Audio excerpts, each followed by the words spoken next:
President Barack Obama has commuted Chelsea Manning's sentence for leaking documents to WikiLeaks in 2010.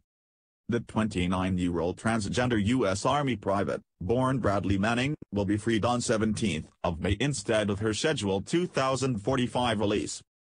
She was sentenced to 35 years in 2013 for her role in leaking diplomatic cables to the anti-secrecy group.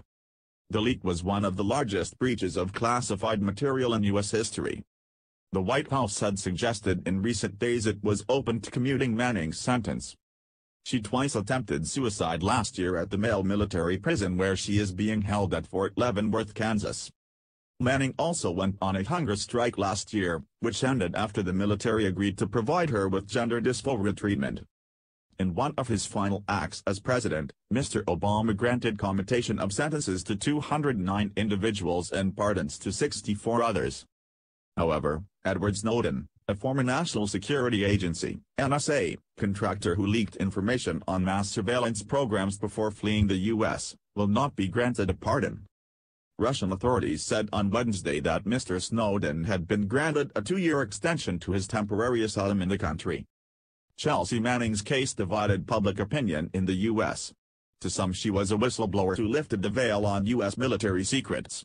More than 100,000 people signed a White House petition calling for her release, and the campaign for her commutation was well publicized. But to others, Manning was a traitor who compromised the safety of U.S. military personnel. House Speaker Paul Ryan described President Obama's commutation as treachery.